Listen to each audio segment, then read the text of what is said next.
a very interesting story about grassroots parents taking back their schools. It's something you see across the United States quite a lot. Oh boy, they're in a battle with their teachers' unions over critical race theory and other Marxist ideas. It's great to see Canadian parents taking a stand for their own kids. You don't see that enough. But the other thing that is delightful about what we just showed you is, as you can see, we have a new reporter covering the province of Saskatchewan. It's our friend Kelly Lamb, and she joins us now via Skype. Kelly, great to see you again, and congratulations, and let me give you an official welcome to Rebel News. I mean, you've been involved with us before, but this is your first time as a reporter.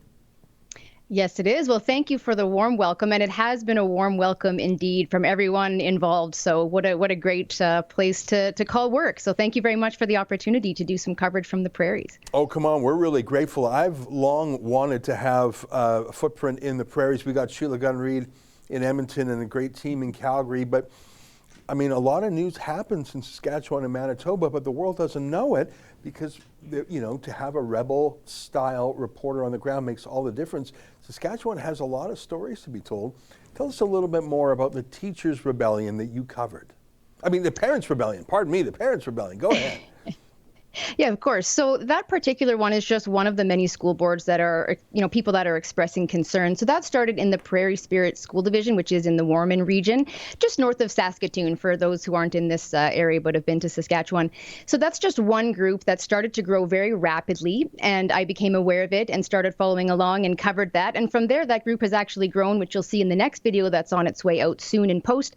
That has grown into a doctors and a healthcare workers group, as well as a citizens at large group. So it started out, though, with this wonderful group of concerned parents. Nadine Ness was the person that started it up, and she thought maybe we're alone here. She was chatting with her husband, and they thought, maybe we should see if other people feel the same way and are concerned. So they started a Facebook group, and that basically, just started to grow and expand very quickly. And they put out a big binder and did a ton of work and took it to the school board and really have tried to meet them where they're at and try to find a middle ground in a really respectful, mature way instead of, coming out with guns blazing. So it was really inspiring to chat with some of the people there. It was a very last minute thing. I sort of jumped in the car and went. I missed some of the protesters outside, and they were a little shy, but it was really nice to just talk with some of the parents, some of the moms, people there with strollers. They're just concerned about their kids' well-being. People had horrible stories to share. There's been multiple emails sent to that school board about concerns with kids' mental health, including things like suicide watch. It's really quite sad. And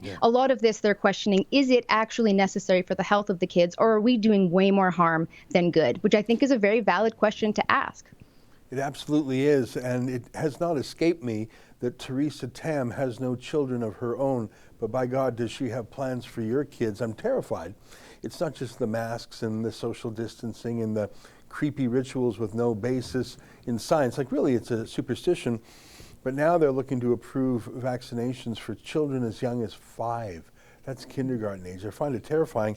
What's so exciting to me about your story, though, Kelly, is that it shows that the world is not unanimous on this. It would look unanimous if you only sampled MPs in Parliament, because we haven't seen any opposition to this, or MLAs in the provincial legislature or the mainstream media.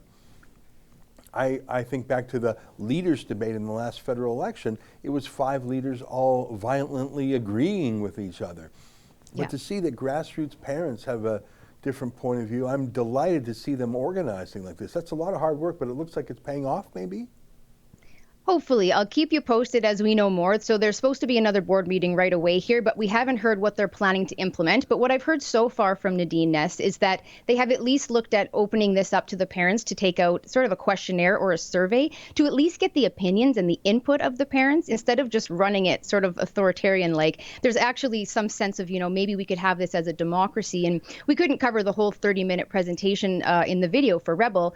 But what they spoke about there was that it wasn't just about specific rules. They understand every parent and every teacher has a different view. They're hoping that the other side can be heard. And it was nice to see that it was spoke of the censorship and how anybody, parents are afraid to even hit like on a Facebook post or say anything at all questioning even one part of the narrative of how this is being done. And people are often thinking they're alone, so they just say nothing and then nothing happens. So what I think is inspiring here is it really shows that other people, regular people, Saskabushers, and elsewhere in the country and the world, really, that parents do still have some control, but they have to do it in numbers. One or two voices isn't enough.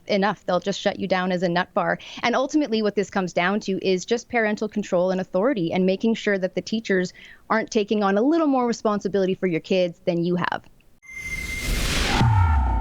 That's an excerpt from my daily show, the Ezra Levant Show. Every day I do a monologue on the news of the day, then I interview an interesting guest, and then I read my hate mail. You gotta subscribe.